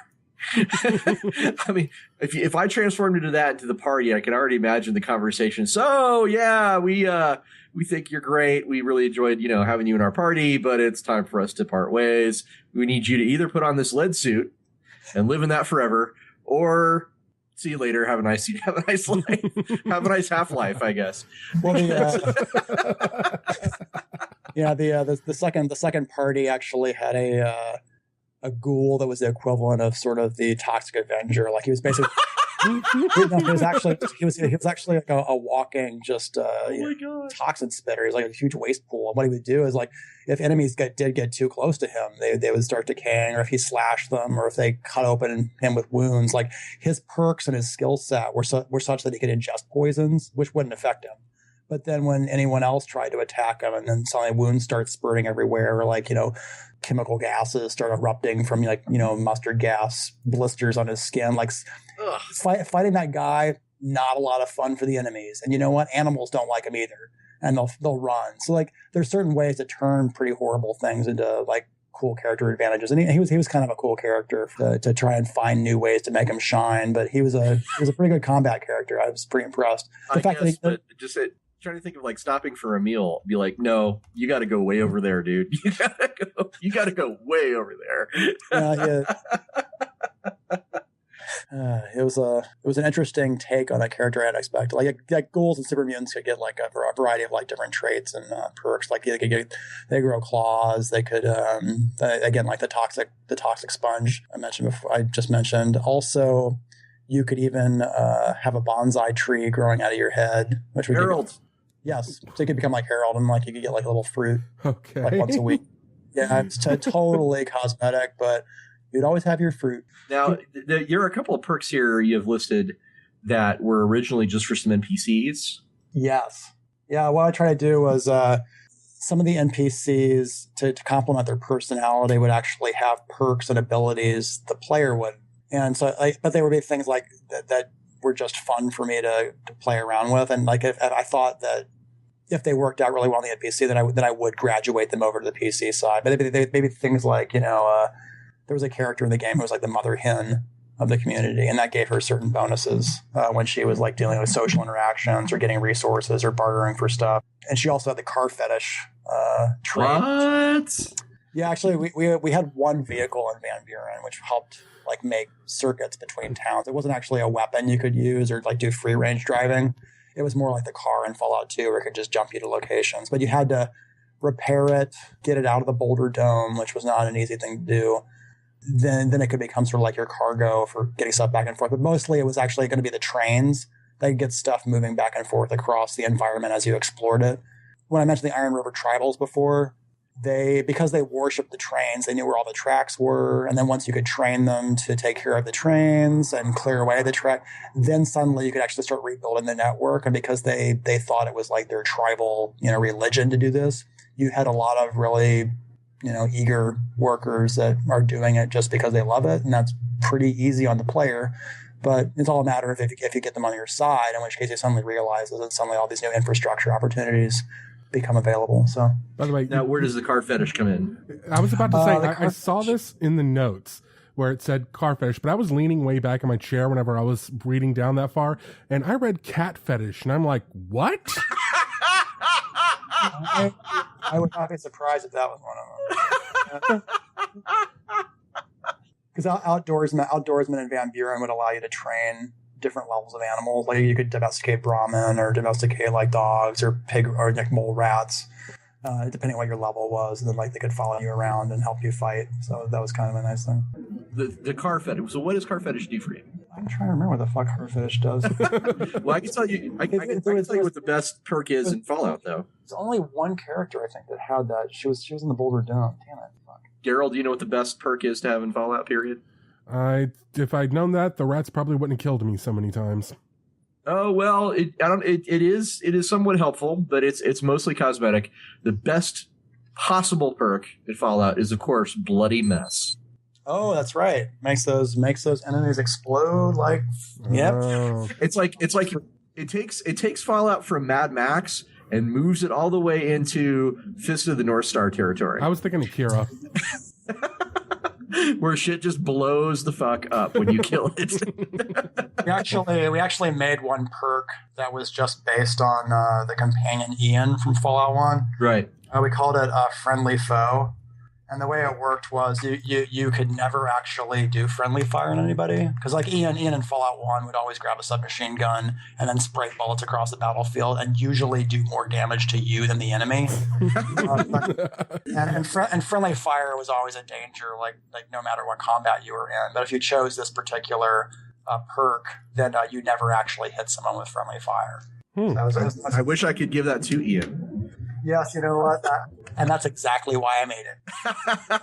And if you just leveled up, it would have made things a lot easier for me. We can come back to the car fetish thing. It's not a big deal. Yeah, you know what? I probably wasn't that effective. It does make me think of those girls who are like, what do you drive? And in Fallout, you'd be like, what do you drive? Well, I have the only car Well, I think in North America. If I were to guess, I think it probably just gave her mechanics and electronics bonuses when scavenging stuff out of cars, because those things were just littering everywhere. Like, we actually had like car graveyards in Van Buren, which, you can't repair them to drive around necessarily. But what you could do is like, scavenge your glove compartments, take out their engine parts. Like, basically each one would be like a little loot crate that you could pop open. Nice. But if you had enough mechanic skill, and her thing was like, hey, if you brought her cars, or if she was like with you in a situation like that, she could just scavenge more from them than otherwise. We try to like give little personality, because she was just obsessed with cars, even though they didn't really run. What lessons did you learn from working on Van Buren that you took forward into other stuff? So first off was, I think that the experiment was very successful, mostly because it was a turn-based game feeding into a turn-based game. I also think it was really successful because the development team that was going to work on Fallout actually got to adventure through the location before actually building it or needing concept art. They actually would know what the location was without me having to explain it anymore. Like, they would know what the Boulder area was. They would know what Denver was. Oh, I love this idea, by the way. Yeah, it worked out pretty well. And like we had one of our world builders there, and, designers, one of our scripters, artists, like all those people were able to absorb that information, and usually they would also contribute to it by going, hey, it would be cool if this location had this, or I'm going to go see if this location has this particular item. And I'm like, oh, I hadn't thought of that. And then I could just make a note of it and add it. And then they would also be contributing to the design of the game, which was pretty cool too. I wish I had done this kind of thing, or had the ability to do this kind of thing on my first video game project, which was the MMO, the unfortunately canceled MMO, Dark Millennium Online. Because there were a lot of times I would, as the writers, you'd be like, okay, here's this zone and here's what's going on in the zone. And trying to communicate that sometimes to the level designers was really hard. Yeah, and I'm thinking now, if I could have just ran them through it as an RPG, oh my God. Well, I mean, the Van Buren, it was basically a really rare opportunity because we couldn't actually work on Fallout for a long period of time, and we had to default to figuring out another way to test this stuff. Pen and paper was really the only route. And even so, doing sessions every week, that's a pretty slow process. And that was a hurdle. We went through probably about 4 or 5 detailed locations in Van Buren in the pen and paper game, but there were many more intended for the actual computer game. So the time required to actually run people through that, and then also having developers willing to play a pen and paper game. I know that sounds really strange, but not every department is as excited as the design department is to play, pen and paper games. So that's a challenge in itself too. No, you're right. That was something that kind of shocked me when I got back into the tech industry after working a bunch of administrative jobs. Was I was expecting, yay, tech industry, I'm doing IT work again. I'm going to be surrounded by a bunch of nerds, and we're all going to be talking about Doctor Who and Red Dwarf, and we're going to be talking about D&D and everything else. And nope, I'm with a guy from Manchester who loves 80s pop music and Manchester United. Another guy was just the biggest Detroit Lions fan ever, and I was the only person who had ever even heard of Red Dwarf. So it kind of shocked me how many people are in the tech industry that aren't really what we would call nerds. So yeah, I think one thing that sometimes game developers take for granted is the fact that so many people share the same hobbies and interests. It's really easy to have a conversation. Definitely not the case outside of game development. I had one of my ex-girlfriends, she had to hide her WoW addiction from her accounting coworkers because once they would find out something like that, they just didn't relate. They couldn't relate to it. And also it was basically an ostracization mark if you played computer games. And the fact that computer gaming or nerd culture isn't quite as well accepted outside of certain venues is kind of depressing. But, it seems to be doing a resurgence, so whatever. And there's the delineation, too. I always ran into the problems. Oh, my God, I can't believe you're playing that Halo game all the time. By the way, have you gotten past level 148 in Candy Crush yet? Yeah. Oh, Candy Crush. Facebook casual gaming on tablets, too. Yes. Oh, Candy Crush. Speaking of which, just to remind people out there, Sentinels of the Multiverse is available on iPad, and it's awesome. Just saying. Just saying. Could you repeat that one more time? I'm not sure I caught all of it. Sentinels of the Multiverse. It's this great card game that I love. Lets you play superheroes. You would probably get a kick out of it. Oh, okay. And it's a cooperative card game. And they have an iPad version of it now, and it's... Yeah, you know how when you're sitting somewhere like in a doctor's office waiting to get in, you're like, I'm going to play something. Yeah, that's pretty much what I play. So I consider tablets and mobile games to be a blessing for that reason. Because suddenly I don't lose patience when I'm in line. I'm like, okay, well I can just for a while, and it's much more soothing. Now it says here you learned something from Van Buren about perk construction. Yeah, actually, I learned that from so one of our players was Josh Sawyer, who was the project director on New Vegas. The character he played in the first Van Buren game, Arcade, Ganon, actually ended up being a companion in New Vegas, although I don't know if the two exactly corresponded with each other. But that companion was the one he wrote, and it's also the one that he played a version of in Van Buren. And Josh, along with a number of other folks they were playing with, were very system conscious, which is what I wanted. So they were able to break down what worked about perks and what didn't.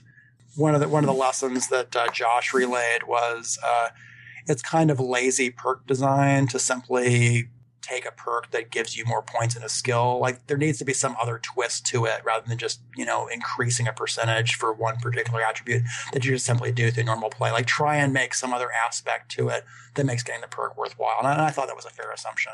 Well, yeah, we learned that back in the old 3.5, 3.0 D&D days with feats. And there were a lot of feats that had just like a +2 to this skill or +2 to that skill, and they were just the worst. Yep. But the feats that ever took those. The people that didn't know any better took them, which is kind of that's almost as bad, honestly. But the I sense a division of thought here, Daryl. Do you have an objecting thought? No. I kind of agreeing. They were those sorts of feats where it's just like, okay, you get +1 to this. There's no real theme to it. It's just okay, you get +2 to this skill and +2 to this skill. It's practical but boring at times, but it almost always ended up underpowered compared to the other stuff you could get because you could find anything that can boost your skills. I mean, experience points do that. You want something that you can't get anywhere else when you're looking at something like a perk or a feat. That's where 5th edition D&D is really excelling, is it's taking that same lesson that Chris learned about perks and applying it to feats, because in 5th edition, your feats are very special. Rules, they change the way your character interacts with the game mechanically.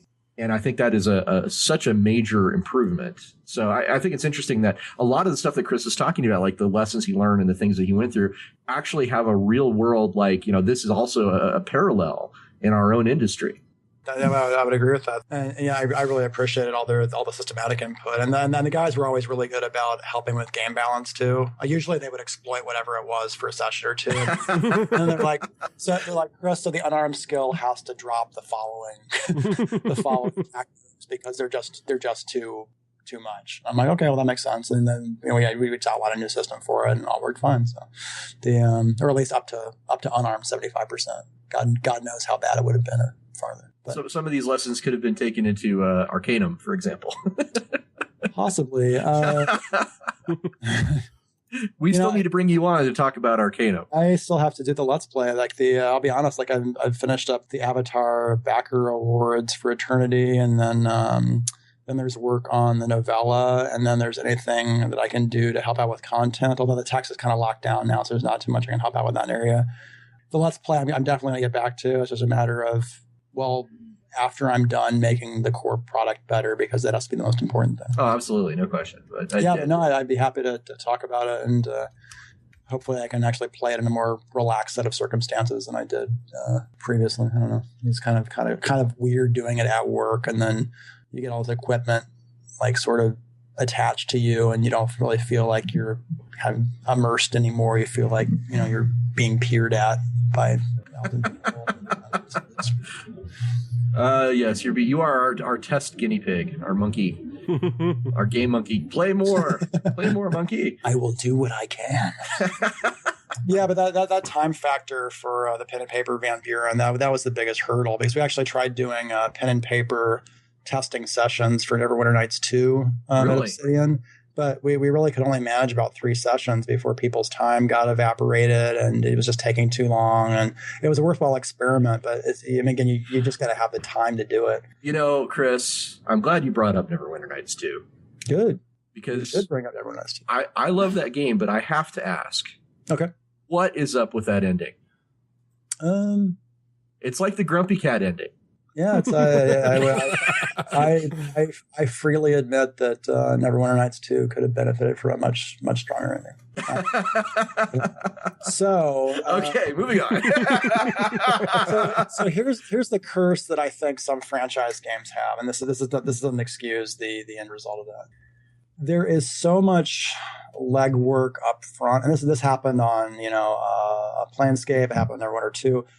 There's this feeling that when players are either brand new to an area or a setting, there's certain things like you have to do in order to introduce them to it. Like you have to, like if you're in Neverwinter, or if you're doing Forgotten Realms, like you have to go to Neverwinter. Like, okay, well now you have to deal with all the Luskan stuff, and then like, oh, here's how thieves go. Like you have to like get all this potential stuff that you may have been familiar with for God knows how many years, but the player might not be familiar with. So, for example, when we're doing Planescape, like some of those items were, oh, well, we have to introduce people to Sigil.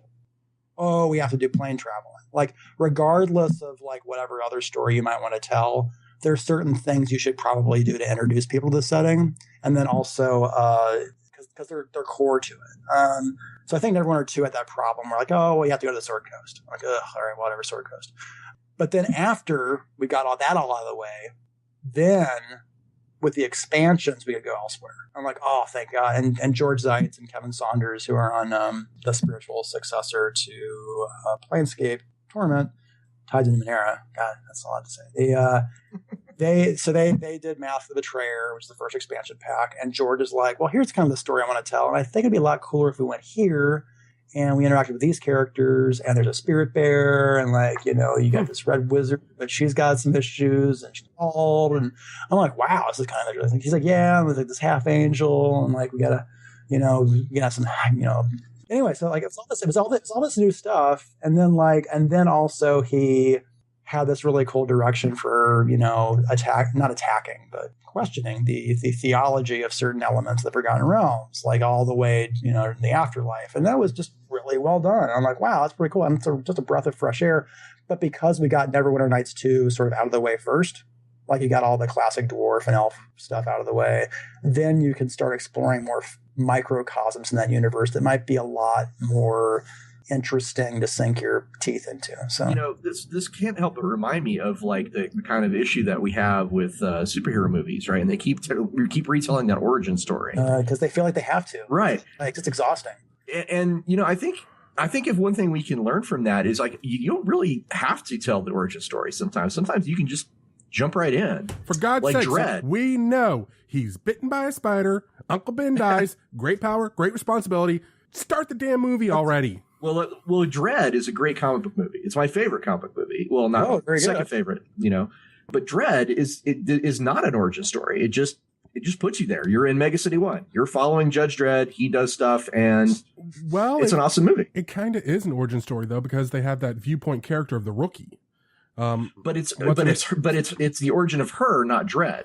But it also gives you the origin of Dredd in so much as there is an origin for Dredd. But that's you get my point though. That's not what the movie is about. But it's not an origin story.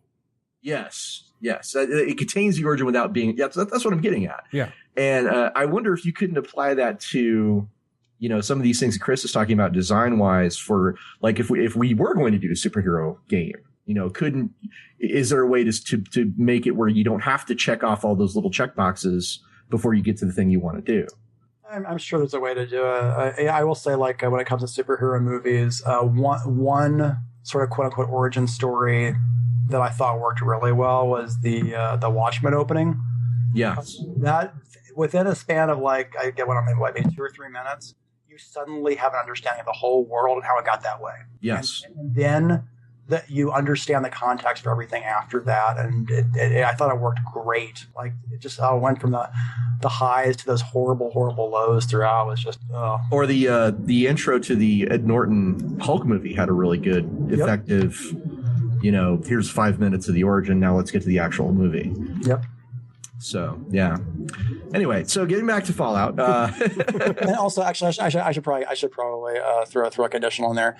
Even though there's that feeling we have to tell the origin story or introduce people to the Sword Coast or even introduce, the Planescape basics to new players, that's never should ever be an excuse for like not reaching quality on a product. Though those might end up being tired themes to you, but often it's the execution of how you make those elements. And I think Neverwinter 2 had a number of challenges to make that happen. I think there's parts of that game that really shine, other parts that I think could have used quite a bit more work, and that's I think that's absolutely the case. But it's a matter of you really shouldn't see those limitations as limitations, or just new ways to try and stretch your design muscles. And I don't know if that always happened on every single project that that has popped out. So.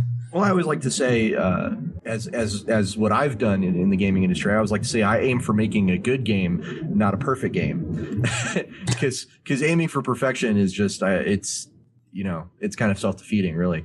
And I have things I look back on too, like there's games like Deathwatch that I designed that if I could do again, I would definitely do some things differently. But is it a good game? Yes, it is definitely a good game. And just like I was giving you some shit over Neverwinter Nights 2's ending, Neverwinter Nights 2 is a good game. I like it. I'm a big fan. I freaking love the whole build up the keep and defend it section. That's one of my favorites.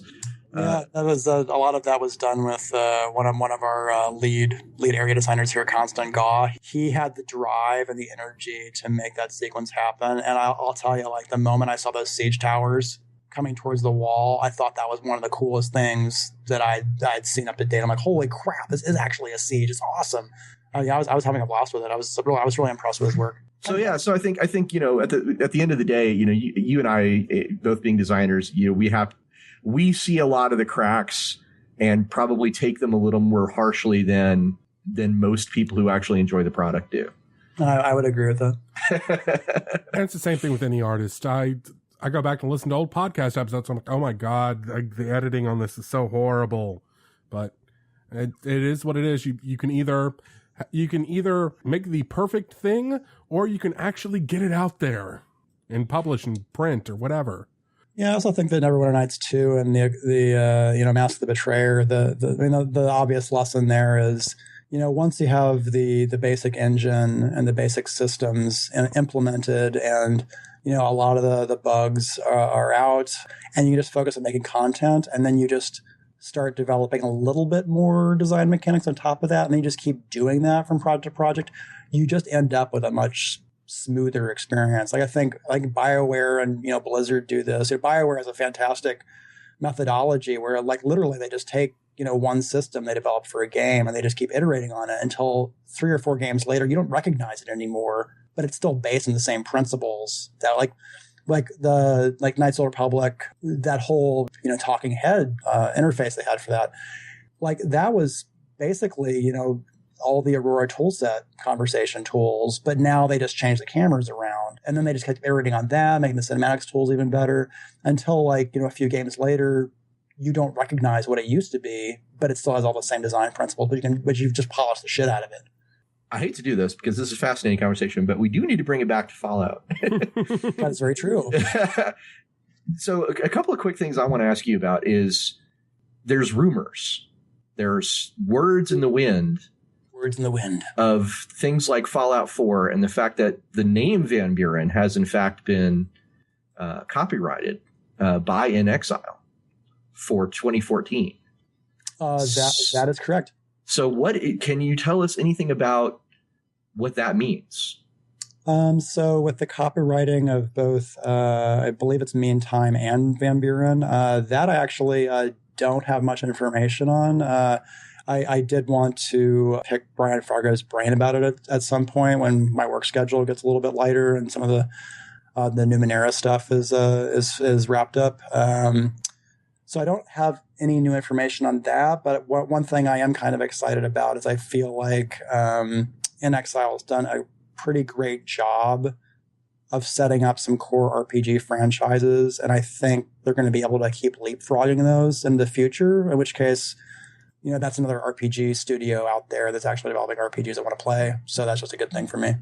That is a good thing for all of us. Yep. Yeah, and also, the work with Wasteland 2, I think, proved that can be, a successful model for, it seems to have done well in sales, and the reviews were good, and then there was a proven market for it. So I think that ended up being a very successful experiment. And obviously, the Torment successor also did very well, and then I have pretty high expectations for Baldur's. I almost said Baldur's Gate. Wow, I need to have my Pillars throat of cut. Eternity.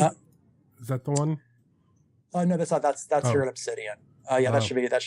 Yeah, that game. Yeah, nobody cares about that game. Talk about that's definitely getting a good reception. People are certainly very, very excited, and it's, oh my god, it's such a pretty game. I wish I could talk more about it.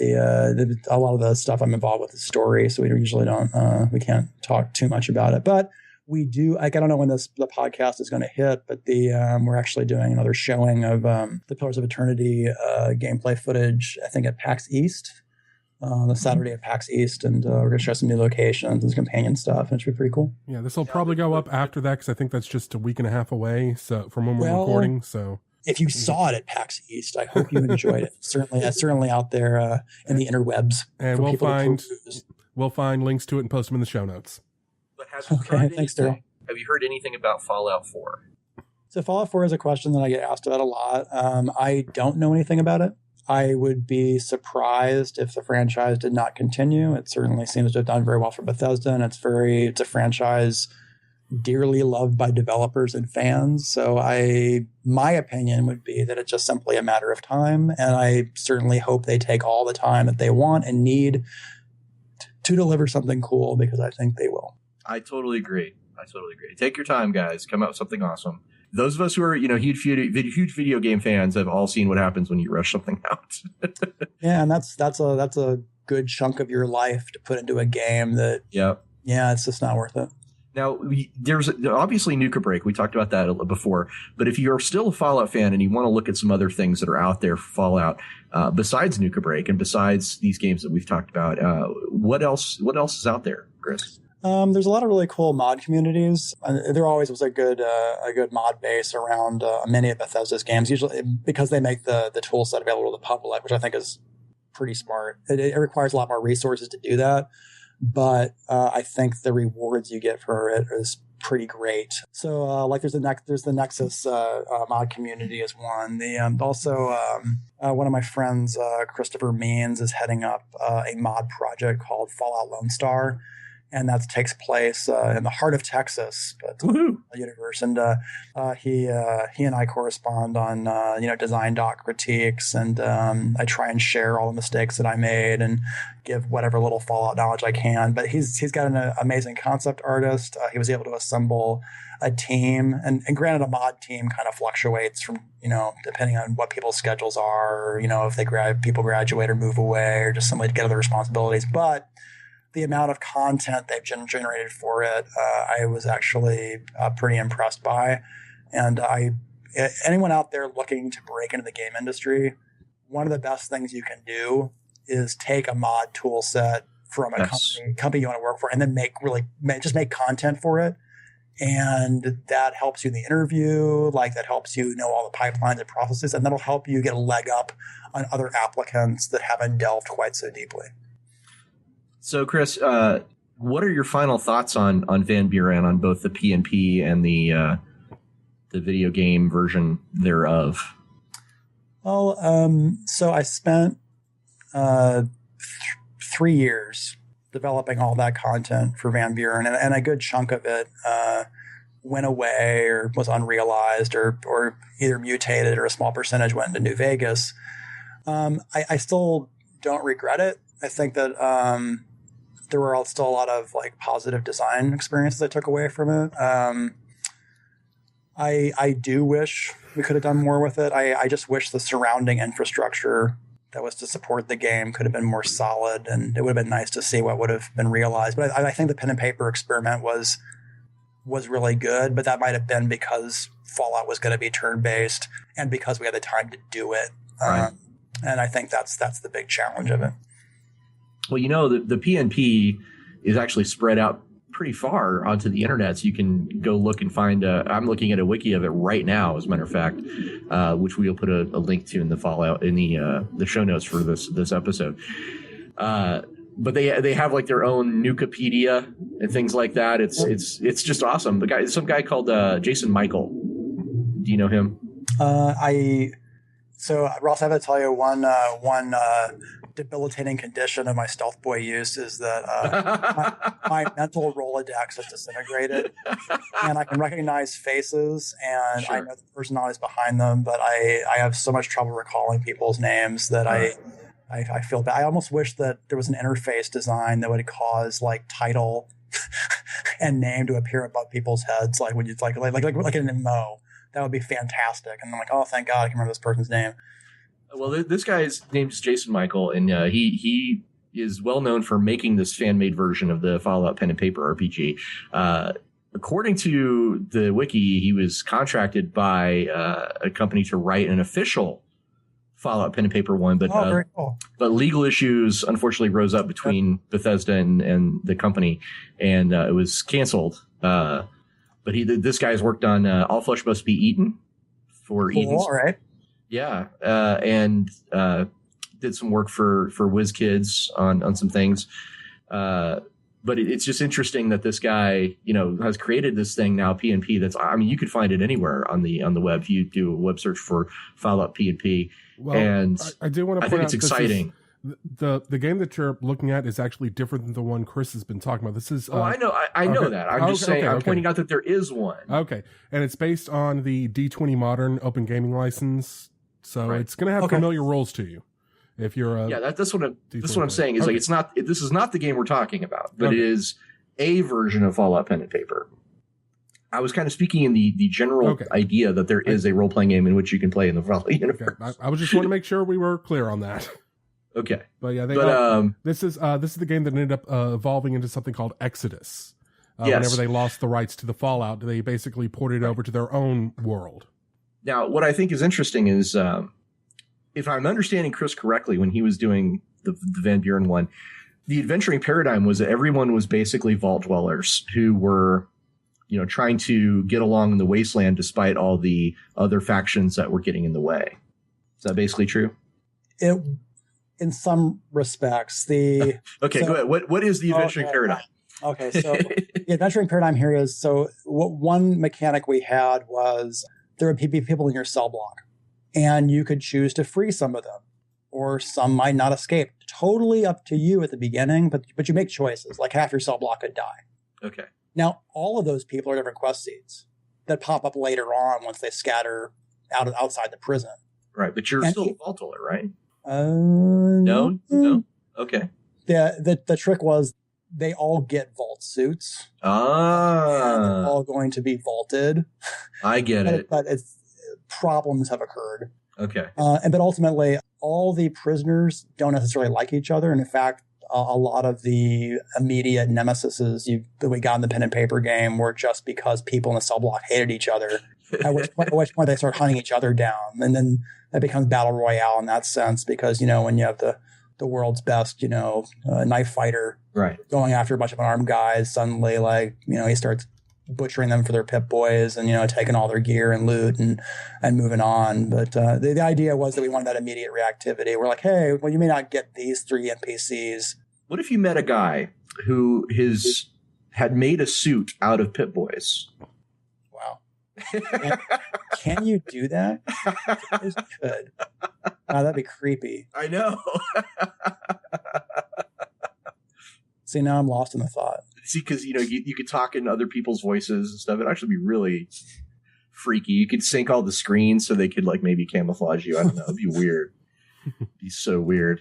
Yeah, and again, depending on what prisoners you chose, they would scatter to different communities that you knew that they'd either come from or factions they were trying to get back to. And that would end up being a lure for you to go to those factions to try and find those people and get them back. So they ended up being like little, flowery, quest seeds literally spread across the wasteland. Right. And then it would evolve into the plague thing and all that. Yeah. Got it. Okay. So Daryl, what do you mind if I ask you what you think about all this stuff? Because I know that pretty much has been Chris and me because we're the Fallout guys on this show. And it makes me want to jump right in and start playing again. But there is one thing that I am really, really glad about is I've been reading around trying to get prepared for the episode. And the one thing I know is after this episode airs, a lot of wikis are going to be updated with a lot of new information that isn't out there that I'm aware of. Well, I wouldn't have thought to do a topic like this if you guys had given me a chance to propose it. And also, thanks to the Kickstarter backers for allowing the opportunity. I don't know if I would have come up with this topic, but then I'm like, what would be like a really, cool, both kind of like digging into the past and about a popular franchise that people may not have, been aware of before. And there's a lot of stuff that went in. I mean, it was 3 years. Yeah, that's and a lot of time. I always had to talk about it. Just there was never really an opportunity before. So thanks to you guys and the Kickstarter backers for allowing the opportunity. I went down memory lane for this one. I'm like, wow, man, that's a lot of stuff there. So. Yeah, and we really are very grateful for you sharing this information with us. But we actually have something even more exciting, don't we, Chris? We have something we're going to give away.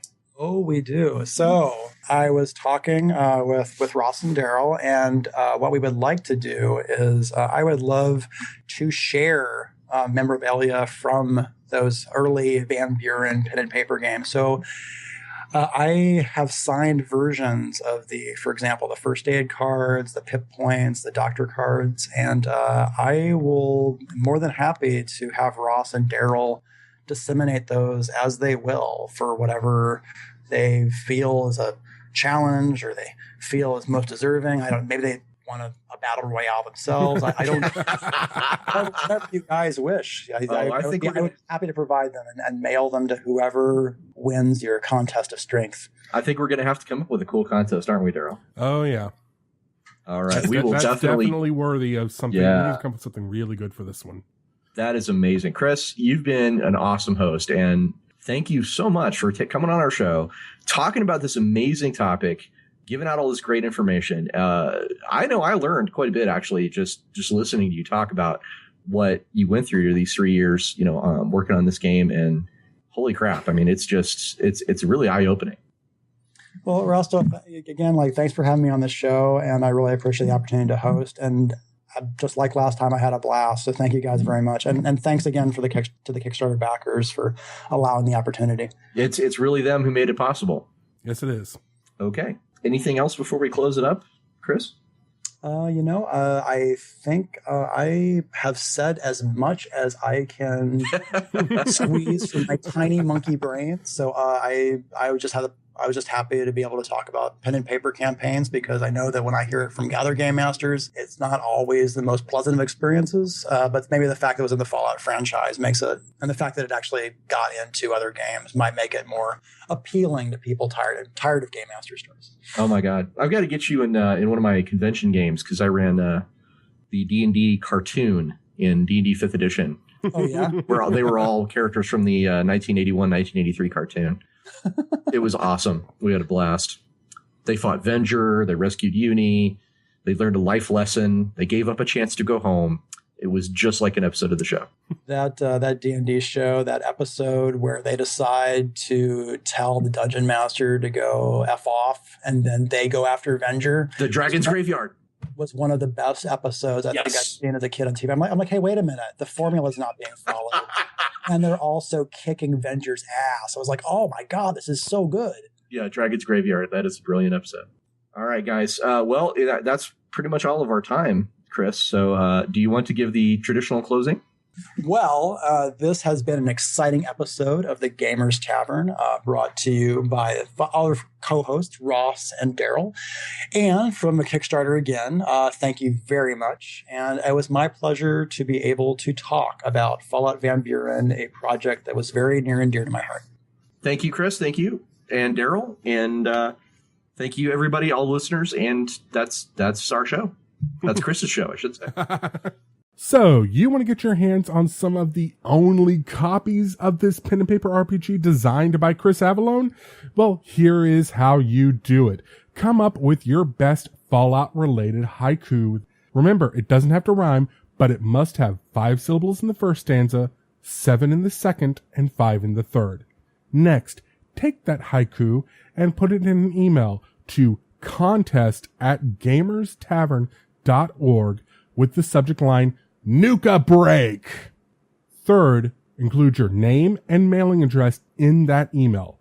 Finally, hit send and hope your haiku is one of the best. We have 3 copies of this amazing, not available anywhere else, memorabilia from Fallout, and let me tell you, I'm kind of fucking pissed off I can't enter myself. I want this so bad. It is... Seriously, do you understand what we're giving away here? This is something that no eyes have seen outside of the development team of the original Van Buren. And I don't have a chance to win because I'm Gamer's Tavern. But you have a chance to win by sending your best Fallout-themed haiku to contest@gamerstavern.org. Put the subject line Nuka Break and earn your unique piece of gaming history. Until next time, the tavern is closed. What is the most important invention in all of mankind? Beer! Longtime listeners will know how much I love good alcohol, but when it comes to craft beers, there's so much out there it can be intimidating. What's the difference between a brown ale and an IPA? And why is there so much German, Hefeweizen, Bock, Dunkel? Where do you start? I'll tell you where. Craft Beer Club. For just $3 each, you'll get 3 bottles of 4 different beers right to your door every single month from independent craft brewers of the best quality. In just a short amount of time, you'll be snobbing it up with the hipsters talking about nose and hops. But Daryl, I can get a 12-pack cheaper at the local store, you say. But can you get specialty regional small batch beers at that price with this much selection? I didn't think so. Besides, you know you'd spend twice that much at a bar for the same beers just to try them out. So go to gamerstavern.org/craftbeerclub and we'll start you out with your first shipment plus 3 free gifts. That's gamerstavern.org/craftbeerclub and start enjoying real beer.